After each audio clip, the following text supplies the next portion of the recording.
Welcome to another episode of the Social Proof Podcast with two of your favorite business coaches, even though today we have someone who is opposing that thought because they think they're the best. She thinks she about to get our people that know we're the best coaches in the world to say that she's the best coach in the world. Because she sat on this sofa that we invited her to and said, I'm the best business coach in the world. Well, we're about to find out. And I do love her audience. I love her message. I really, really do. Because I was actually talking to a publisher. I think he works for Simon and Schuster, I want to say. Okay. And he was talking about, there's 300,000 books that get published every year, 3 million books, something like that, some big number that get published every year. And he said a lot of it is more of the same. And he gave me a lane that is untapped that I'm not going to talk about here because it's still untapped. I don't want it to be tapped. Okay. But because it will get tapped. It will get tapped out Once here. you put it on the internet, it gets tapped.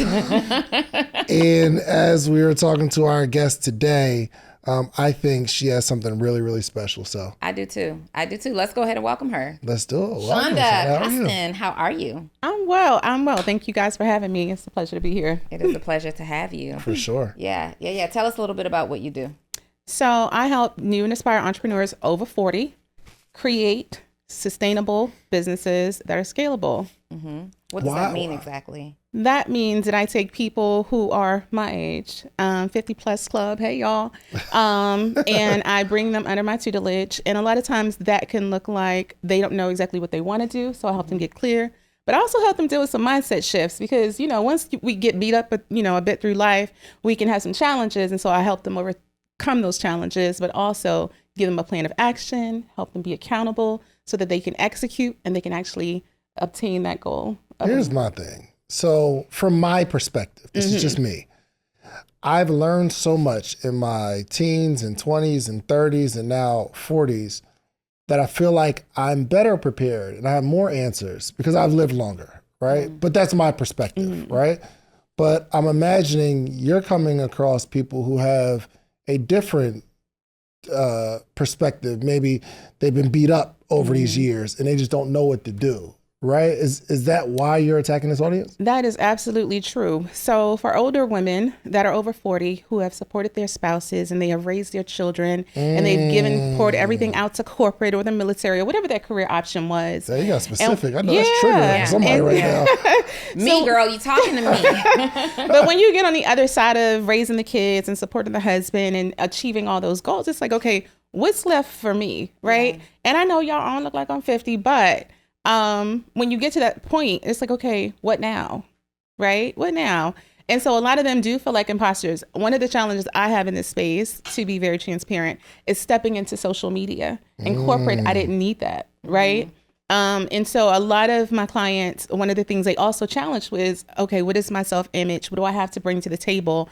And how do I package that to offer it to my audience? Right? And what is my audience?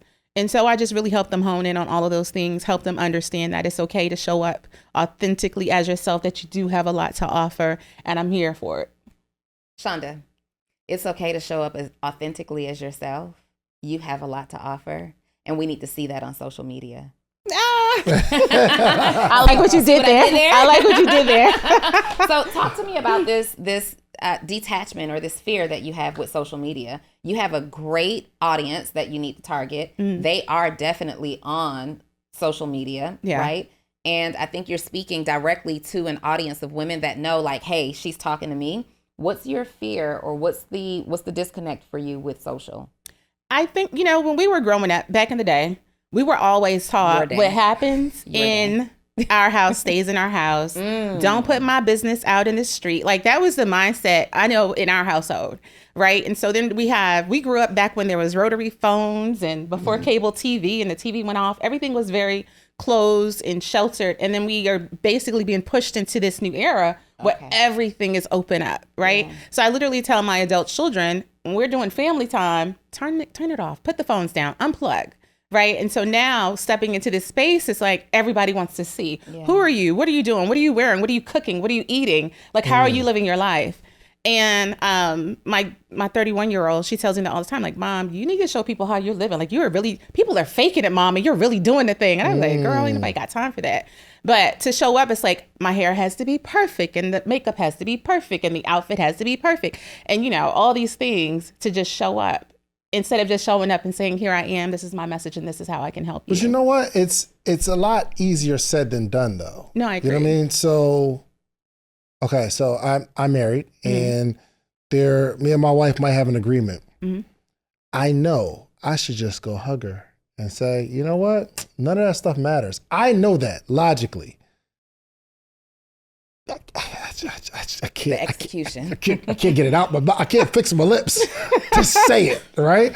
So if you're like, okay, I know I need to just create content, put it out, but y'all don't understand the way my face looks on this camera. I just can't seem to. How do we break out of that? Because that's not a how-to issue. That's just a mindset issue. It is a mindset issue. I think that's what makes a coach so valuable. Not telling someone what to do, but how to become something different. Exactly. So how do we attack that?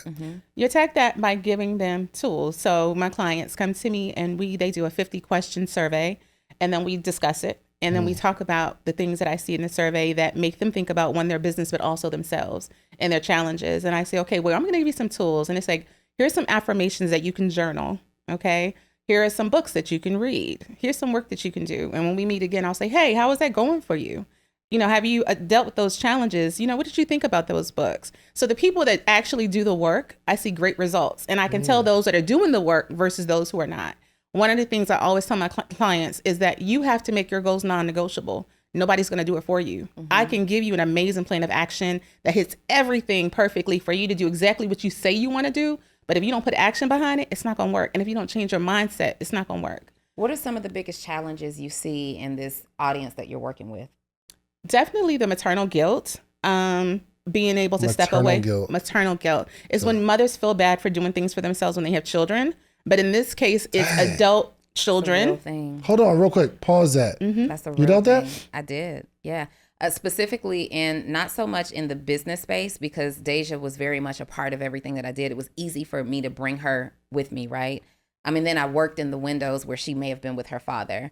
But definitely when it came to like the dating space, I felt guilty about dating because I didn't want to split energy between a relationship and my daughter. So I didn't for many years. I think I deal with paternal guilt, but it's not even that I'm doing something for me. It's like I'm doing something for them. I'm going out to build a business and I'm working hard, but I don't spend as much time as I want with my children. Because at this stage in the life, at this big age, we got to go build some stuff. Yeah. So I do feel that guilt. So I'm understanding what you're saying in terms of this audience. It's a little different though, because women are made to feel like we are responsible 100%, like solely responsible for the rearing of a child. So if you dare to have an interest outside of this kid and you have to miss, you know, a PTA meeting, or you have to miss a cheerleading practice, even though there's 80 cheerleading practices, you're made to feel like the worst mom in the world. So you have to first, especially in this age demographic, because now you have kids that are really active and they're a little older, you have to first become okay with saying, I can have split focus. Me pursuing my dreams doesn't make me a bad mom. Exactly. And you have to deal with the self-worth part of it. It's like, I deserve to have this. I deserve, like, I've given everything to everyone else. I've raised them. A lot of situations, there's adult children and parents are still catering and buying and doing, but they don't have the resources to split. And it's like, okay, how do I stop paying my son's car note or my son's rent or my daughter's car note or my daughter's rent so that I can pursue this passion? Because you can't build a business on nothing. I tell you how you do that. You get angry enough with them. Deja irritated me so bad one day. I said, you are on your own, kid. You are paying your rent starting tomorrow. Been there, done that. Really did. She's not even paying her rent right now, Donnie. What are you talking about? She did pay her rent that next month. She did. She knew that I was at my wit's end. And so these are real. But you came back and paid it again. Okay, none of that matters. Coach her, please. It does. None of that. But this is a real important conversation. This is a recent thing, too, though. Yeah. This is recent. So she really did pay her own rent, and her expectation is that she has to pay her own rent again next month and the next month and the next month. But you feel guilty, like even when I didn't get that call, because typically she sends me a message on the first of every month, or she'll call and say, hey mommy, don't forget to transfer the rent money, right? Because I still have her do the activity so she knows what that feels like. And when I didn't get that call the first time, I'm like, oh, I should just pay her rent. Like, I know she doesn't make enough money to pay. Then I created the lifestyle that she lives, and she lives very nicely. I'm like, she wouldn't have chosen this for herself. You deal with this guilt, but at the same time, you have to have boundaries. That's right. So that you can live your best life too. Yeah, absolutely. So I help them work through that. There's a lot of things you can do with $500. I mean, you can have a night out with your significant other. You could buy some really expensive shoes. Well, really nice shoes are about double $500. You could buy a course where you can learn something for $500. But I have something better for you to do with the $500. I want to meet with you every single morning for the rest of your life. Well, maybe not the rest of your life, but every morning, Monday through Friday, for the rest of the year.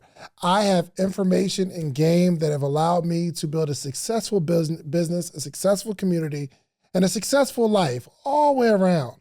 But I want to share that with you. But the only way we can accomplish this is not me selling you a course, not me giving you a one-on-one consultation, because even with that, you'll get the information, but you'll need more. I want to meet with you every single morning. Now, would I meet with someone every morning for $500 for a year? And the answer is yes. Actually, we've been doing this thing since 2017. We have what's called the morning meetup.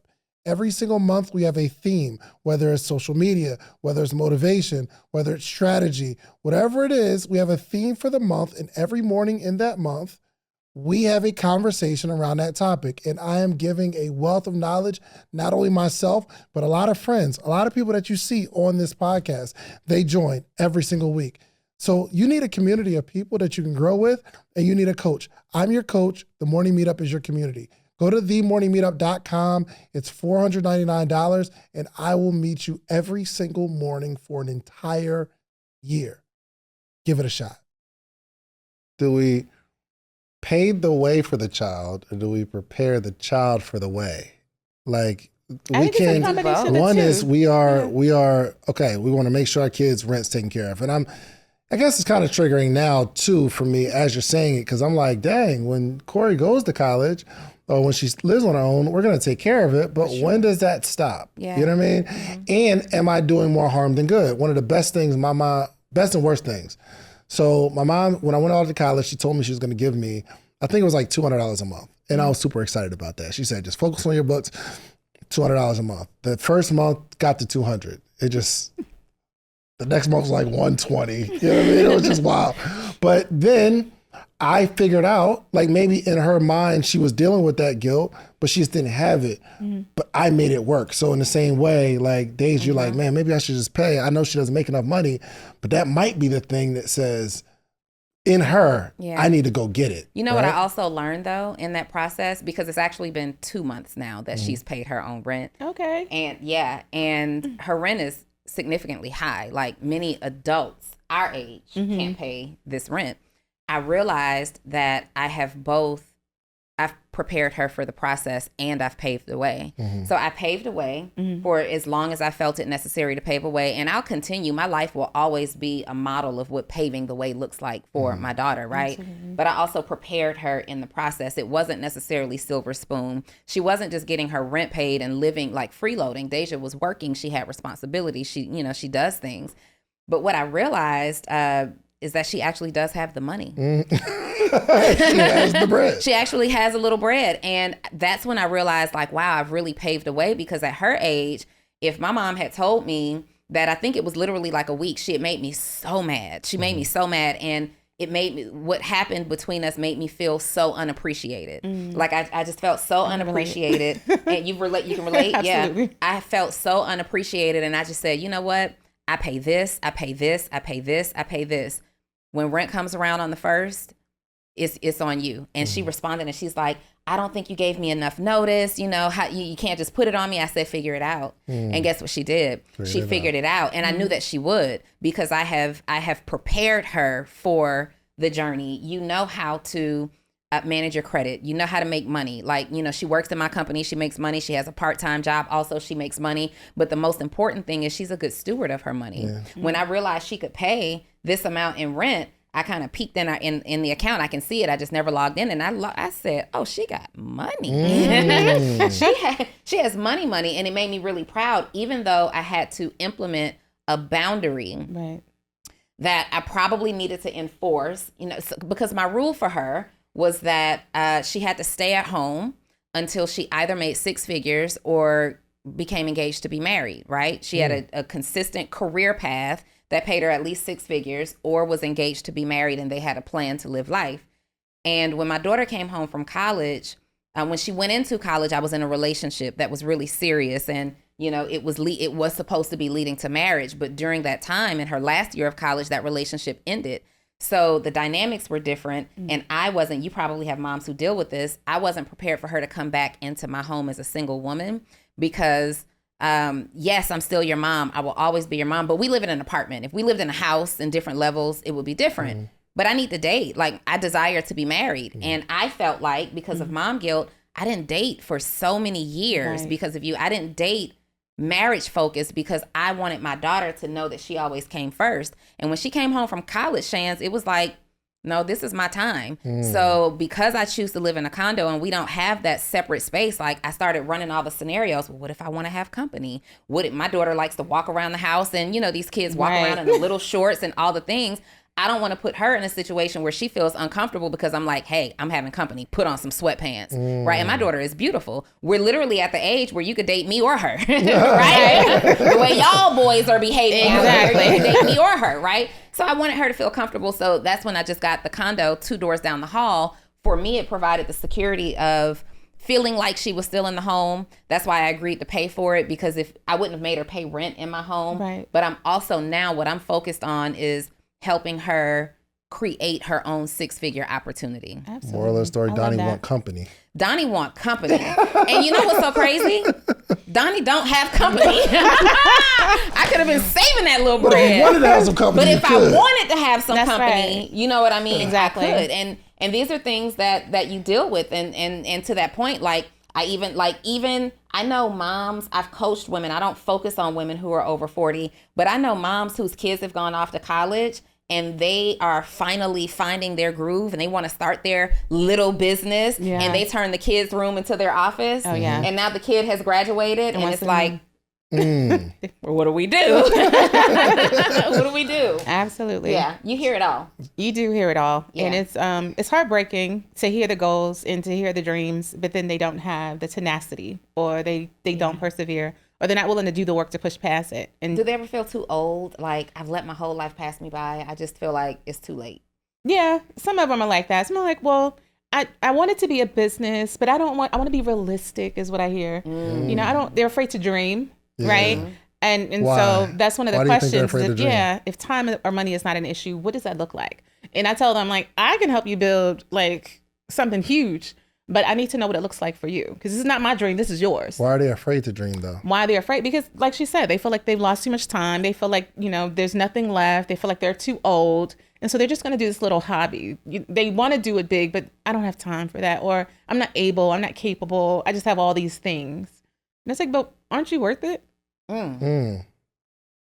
Well, I would imagine that some people use the fact that they have kids, or actually there's the perfect song, I think should be a theme song. As you started talking about it, it was by a poet, and the poet said, "I was your lover and your secretary, working every day of the week. Yes, secretary.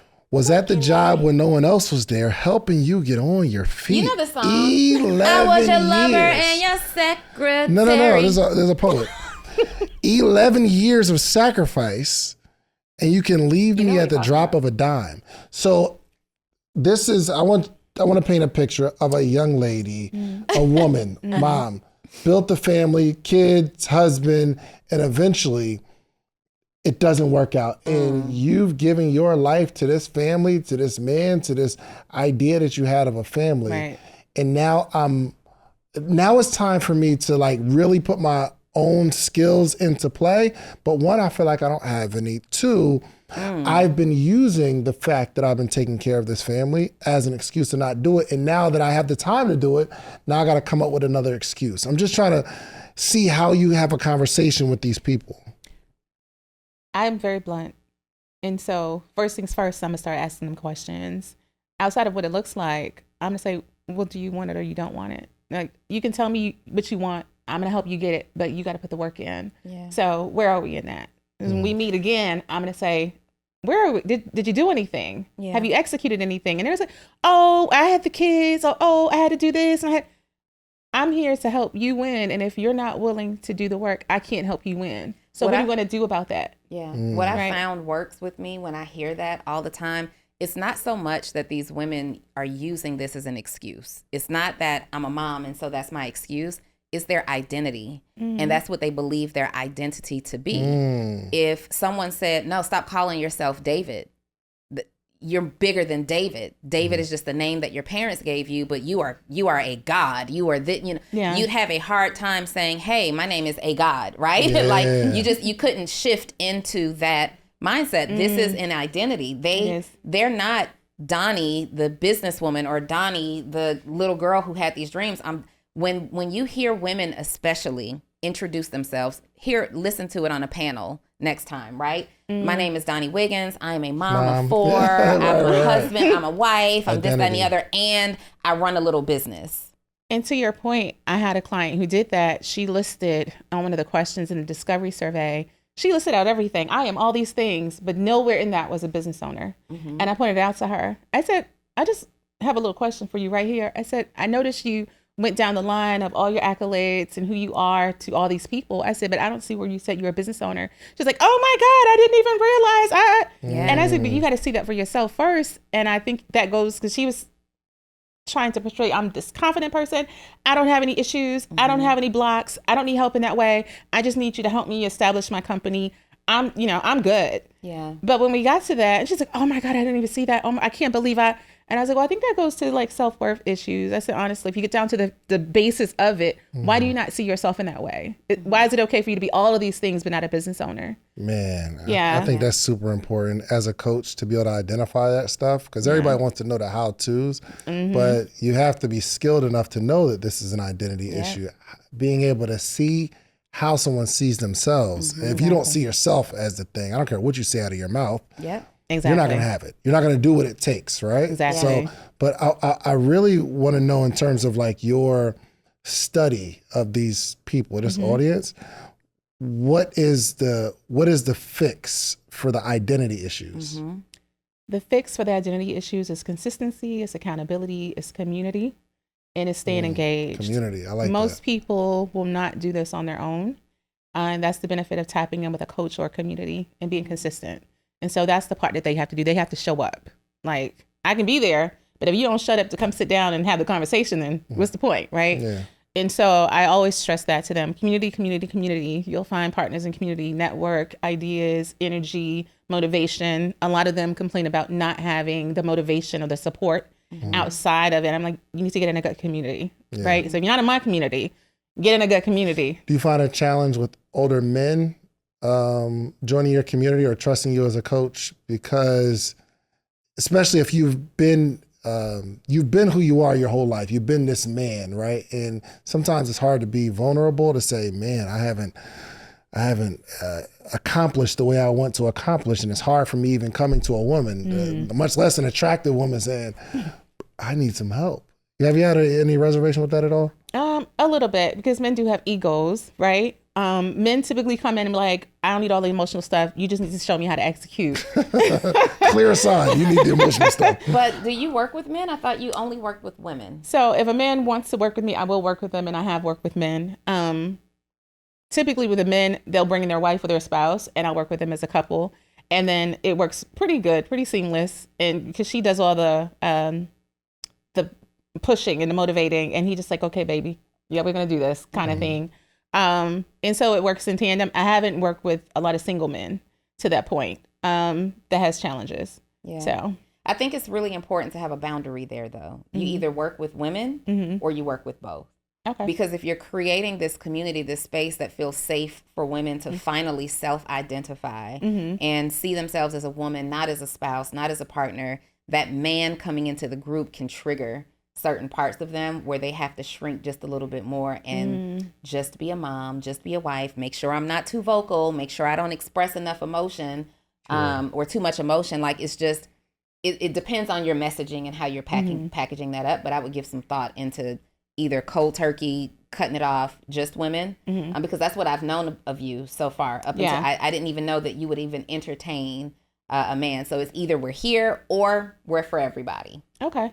Yeah, that's true. Yeah. That's true. Yeah, especially you can have those conversations because on them Zoom calls, 1 man, 20 women, them cameras is going off. Oh, for sure. We're not showing up comfortably. Now, you said that. You told me not to let being a mom and dinner and all these things hold me back. So here I am with my hair pulled back, feeling safe, no makeup, and here come his fine self. Looking at me. I know he's looking right at me, right? So, and these are just the things that go through women's minds. Absolutely. We'd be a whole lot more comfortable expressing ourselves as women only around women. Other women. Yeah. Here's another perspective that you may want to consider in your programming, especially working with women who are ages 40 and older, is there's a whole hormonal shift that starts to happen with women after age 33 to 35, where you can be a state. I'm really just learning about this myself, and you guys will see me talking about this a lot now because I'm really passionate about surviving this phase of perimenopause, right? So you're dealing with a bunch of women who are hormonally changing in ways that they can't help, either going through the perimenopause stage that they may have started at age 33, 35, and then graduating on up to menopause. So some of these thoughts, some of these fears aren't necessarily fears, they're hormonal imbalances. Absolutely. No, me and my sister were just having a conversation about that. She is 37. Hey, Chi. And just talking about her emotions and therapy and making sure she get her hormones checked and making sure everything is in balance. She is always happy. But of course, she has her days when she is just like, girl, what's going on with you? It's like, where did that come from? Like, why are we emotional?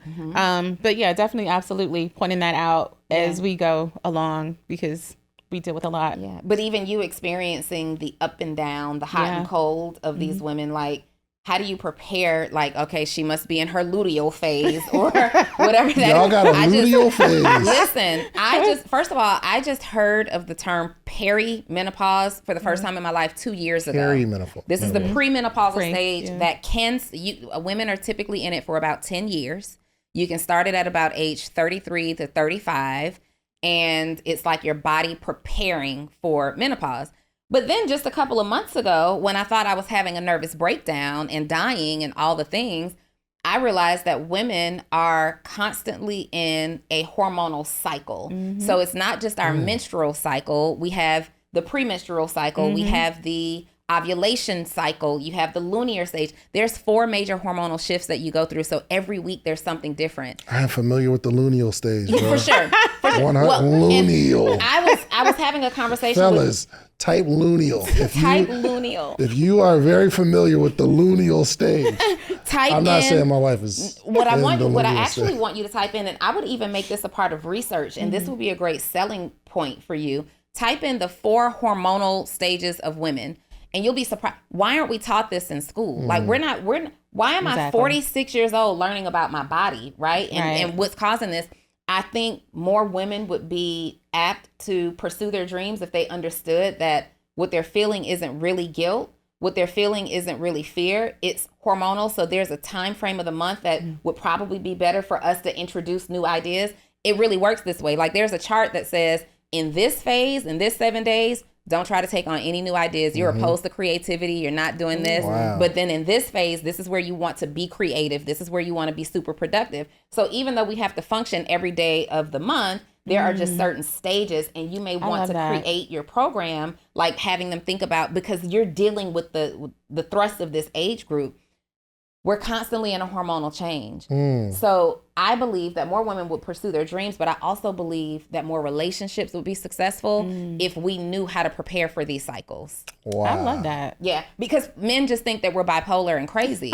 When really we just can't help it. God made us this way. Like we can't help it. So now if you know that I'm in my ovulation cycle and you're wondering why a woman is trying to attack you, girl, like you're wondering why not wanting to have sex is starting the worst argument in the world for you. You're like, no, babe, not right now. And she's ready to kill you. She's probably ovulating. All right. Wow. And that makes you a monster. It makes her a monster. She wants to bite your pants off. All right. Wow. Whoa.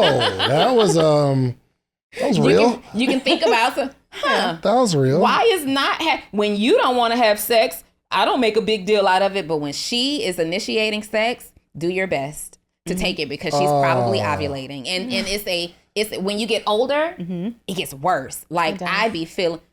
Don't come to my house. I can't have no company. This is why I don't have company. I cannot. I know my boundaries. I cannot have any company. Oh my it gets goodness. real. Yo, can y'all give me some advice as maybe the support to this woman that's trying to find herself as an entrepreneur if they're in that situation?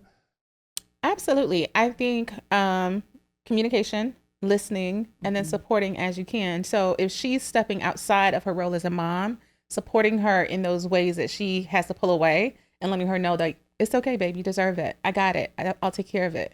And sometimes a lot of women don't have that. They're like, oh, you're going to another thing, or, you're supposed to do this and you're supposed to do that. And so she's getting frustrated because either she can't make the time or she can't split, the priority. She has to focus on the home or the kids because you don't support her. So even if it's, let me give you this extra time that you need in the morning to dial into a call or, to listen to some motivation or focus time for your business. Like, babe, take an hour, focus on this so you can go ahead and build this out, What about holding her accountable? Because that doesn't always work though. Holding your spouse accountable can backfire. And it does backfire, I think, more often than not. And as I've been married for a while now, I've learned, and maybe it's the struggle that I'm having, I've learned to not hold accountable too much. I think there's a really thin line between being pushy and being accountable. Yeah. And understanding each other, being able to clearly communicate and know what that looks like. And so that comes with knowing your spouse, right? And knowing what it looks like when you're pushing buttons. Basically saying, hey, let's have a clear conversation. And this is what I would say. Have a nice conversation over dinner and say, I know that you're pursuing this new endeavor and I really want to support you, but I want us to be clear on the table. I'm going to help you. I'm going to invest my time with you. I'm going to invest our resources with you. But I need you to know that because we're both investing, that this thing is non-negotiable. So I'm going to push you a little bit because I want you to succeed and I want you to win. And maybe we have a safe word where when you're having a bad day, you're like, this is not the time to push me, but let's talk about this later. But if I see you falling off, I see that you're wasting your time or my time or our resources, then we need to have another conversation so that we can identify where we are and if we're going to move forward or if we're not, or if we're going to just put it on hold for a little while. But everything goes back to clear communication. Yeah, that's probably for sure my delivery, because people think the hot seat is a show. That is me as a human being. It is. That's how I communicate. Okay, and I'm thinking I want the best for you, and I know a lot of husbands can relate to this, or spouses can relate to this. I want the best for you, and especially being a coach, I understand how to get the best from people, but I can't effectively get you to that mark because I have to tread lighter in the way I communicate that. Yeah. So I think sometimes pre-establishing the terms of accountability will work, right? Yeah. Not just being in the moment, because a lot of times, man or woman, we feel attacked like in the moment, especially from a spouse, because you feel like I can talk to my partner differently than I would a client, right? We can be transparent. I can be myself. And we still have to understand that we're dealing with people who are feeling like their own failures on the inside, or they're feeling behind, with themselves. So the next time you're in that situation, say, okay, here we go again. Like, I want to help you with this, but maybe let's talk about first, what does accountability look like? Like, how do you want me to hold you accountable? Do you want me to talk to you? Do you want the constant reminders? If you are getting irritated with the fact that I am holding you accountable, do you want me to push you past that anyway? Or do you want me to just chill? Because I don't want my desire for your success to cause failure in our marriage. Yeah, absolutely. And I even say that to my clients in the questionnaire. It's like, how do you want me to coach you? Do you want hands-on? Do you want guidance? Like, do you just want, light emails and text messages? Or like, how in depth do you want me? Because think about the hot seat. Yes, this is who you are. You're very direct. I'm very direct. But when people come and sit on a sofa with you or across from you, they're already in expectation of you being this way, right? Yeah. They know that it can get hot. They know what this is. They know because they've seen you in that space. Your wife doesn't get to see you in the space outer body of holding another woman accountable in that way, right? So it can get tricky, right there. So let's talk about what this looks like. I want to support you. How much support do you want from me? Do you want to just be able to come and vent to me? Or do you want me to actually navigate this journey with you? And if I'm navigating the journey, to Chanda's point, if you want me to navigate this journey, then we have to set some boundaries, because I am investing just as much time as you are into this successfully. So let's talk about what accountability looks like. It's just like when we go into partnership, what do we do? What's the split? How are we paying the bills? We know everything. So when that mortgage comes due and I ain't got it, which has never happened, by the way. But when that mortgage comes due and I don't have it, I can understand your frustration. I know that you're coming and saying, Donnie, this is unacceptable. You have to do better, blah, blah, blah, blah, blah, because we had an agreement. So maybe pre-establish what that agreement looks like and remind her or whoever that I am investing as much time as you because you asked me to. Gotcha. For clarity too, all the things I'm sharing is experiences from, well, not all of it. Not all of some of it, but I'm trying to get a perspective, because I have a men's group, right? We have a group of people, we have a group of men, and we talk about the things that we go through, right? So, for instance, what you're saying sounds extremely logical. If we talk about it, say, how do you want me to hold you accountable? Cool. If you want me to push you past your excuses, I will do that. But when I do that, have we forgotten the conversation you told me you wanted me to say that to you? You feel me? Like, and not my wife, because my wife, she's perfect. Good. She 100%. Dre, you are perfection. Yeah. So do you ever have to, for a woman that's going to pursue something, you ever have to get them both on the line and say, all right, well, I got to be the referee in this area, because that's the person that you see more than anybody. I need to work with him or her together with this group. No, typically I focus on the woman, and I am, as you are, very direct, and I don't sugarcoat anything. So we can cry the first time, we can complain the first time, we can whine the first time, but after that, what are we doing? No excuses. And so what I tell them, there's a saying that says, to success, reasons and excuses sound very similar, right? So if we're going to be successful, we have to adapt the habits of the successful, and we have to make our goals non-negotiable, and we have to find and make the time for that. Not to say that what you're feeling is not relevant in the moment, but you have to push past your feelings and get it done. Yeah. 100%. And that's if we're going to make progress. Progress over perfection. This is a really, really good conversation, man. And I don't think people talk to this audience enough, especially it seems kind of hyper niche, but it's a lot of people in this space that's dealing with it, right? Where your kids are grown now, you've been beat up by life enough, and you're like, okay, enough is enough, and there's so many things that we got to get past. Not only the how to, but how to move in this age that we're in, but also dealing with who you've been for the last 15, 20, 25 years and changing the identity.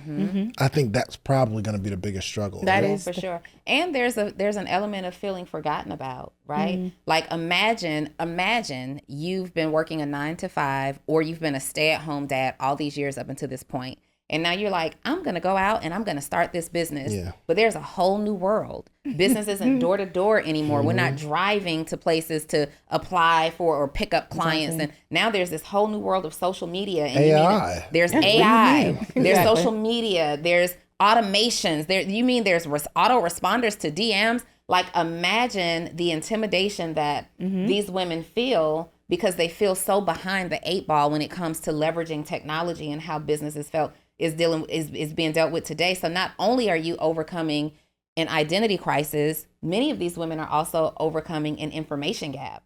Absolutely. And I do provide a lot of resources for that, and tools and recommendations for that, free as well as paid, depending on where they are and what they're trying to accomplish. Dealing with a lot of show up, you're worth it, you can do this. Like, you'd be surprised the life experience that you have that other people need to hear about, you know what I mean? Like what you bring to the table. And so when we have those conversations, I'll say, look at you, like, you know this, you got this. And so encouraging them and motivating them, but also letting them know, like, they're value added. You are value added, right?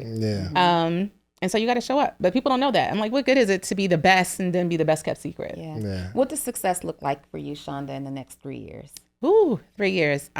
Success for me is helping a lot of women show up in the space. Honestly, I I have been very blessed, come from very humble beginnings, and my life is lit. I pretty much go and do whatever I want to. My kids are grown, and so I don't have to be here. Mm-hmm. I mean, honestly, and that's the blessing in it. It's like I could just kind of sell off into the sunset, but I enjoy what I do. I enjoy helping people show up for themselves and achieve greatness. It just does something warm and fuzzy to my heart. What should women look forward to? They come into your program, you enter their lives, you're now their coach. What should these women look forward to as a result of working with you? Outside of the sustainable and scalable businesses, right? Achieving their goals, they can also look forward to community because it's necessary. Community, unity, safe space, network connections, somewhere to thrive with like-minded people where you're not getting beat over the head per se, but you're going to get an honest perspective and guidance along the way. I love it. Man, keep it up. This is an audience that, like Donnie says, been forgotten about. You know what I mean? Like it's either you on the grind and hustling and bustling or like we just kind of taking it easy on the other side and, we've given up. But I think I think it's very intimidating for someone that is, 40, 50 years old trying to figure out how to do a TikTok dance. Yeah. Absolutely. You know what I mean? They feel like they need to do that to keep up, and they get the little. You know what I mean? Like you can't. So I know there's an audience of people that's listening to this right now that thanks you to say, yo, I feel seen. I feel heard now. Yo, as we're closing this episode out, I was out with my homegirls. We went to the Cash Money concert for Milan's birthday, right? And she just turned 36 years old. So I call her and our other friend Salt, who is 30 years old. I call them my YNs. Salt's 30? Salt is 30. You know what YN is? Yes. Wow. So when I need like some YN information, I go into the group chat and I be like, yo, I need you to talk to me like a YN right now, right? And so we're out this weekend. We're going to the Cash Money concert. We're in the Sprinter.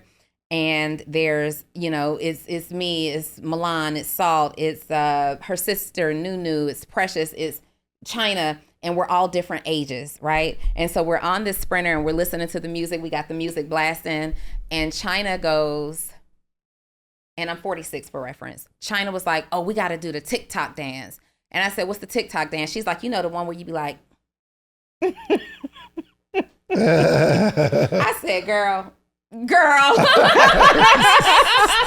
That's one move and I still don't have the steps. Like, and China is 40, so it's just so funny how I get it. Like I get the intimidation of what women are going through with the identity crisis, and then you're looking at technology and you're like, I got to do that, to keep up. I would also recommend for that age group though, to that point, encourage them to get some YNs around them. All right, you got to encourage them to get some YNs around them. At that age, many of them have high school age kids and grown kids. And so that, helps, I think, to keep you young. But I also have a group of friends that are my day ones and they're my age or a little bit older. And then I have friends that I've met along the journey that are my age and younger. And I get so much wisdom from both groups. Absolutely. Right? These YNs keep me fresh, though. Yeah, they keep me fresh. Donnie, sure. you need to pop your stuff. All right. Show me what to do, homie. Like, you know what I mean? But it'll help. Like, it helps to boost confidence. It helps to keep them youthful. And it helps to keep them interested in what's going on. And if these women who are coming through your program are to be successful, we got to be interested in what's going on. Absolutely. I do tell them they have to be dialed in. Yeah. That is one of the segments in my program, personal branding. I love and how that. You show up, because it is hard when you're like, how I take this selfie? Right. What's the angle? Right. Because if I see another one of you 50-year-old men like this, taking your picture like this, y'all do, or the ladies be all the way up here with it, ma'am, your eyes are right here. All right. Chanda, tell us how to find you. So I am Chanda_CO on social media. And if you want to email me or get at me, it's chandaco.com. You heard it. You heard from arguably a really good business coach. You know what I mean? She said the best. I do believe that she is the best choice for you if you are age 40 and above and you are starting your life over. You are ready to pursue some dreams, check out Chanda and all that she is offering in her program. And we've been working with Chanda Sue, so she's a part of our mastermind, and we've been able to see her growing and developing and really stepping out, knowing who she is. So now is the time to really, really lock in. I do believe you have something super special, and she is good, y'all. She is good. Trust me. So thank y'all so much for tuning in. Hey, do me a favor. Send Chanda a DM. If this episode helps you, send her a message real quick. Even if she doesn't reply, I just want you to know that you gave appreciation to somebody who gave you some extreme value today. So anything you want to close us out with? Nope. For the 40 plus women, I'm here for you. Let's go. Let's get it. Let me help you get your second win. Third quarter coach. Third quarter coach. Let's go. We'll see you guys next week on the next episode of the Social Proof Podcast. Bye. You just watched this whole episode. If you like this episode, watch this one right here. Click right here. You're going to like this one if you like the one you just watched. Check it out.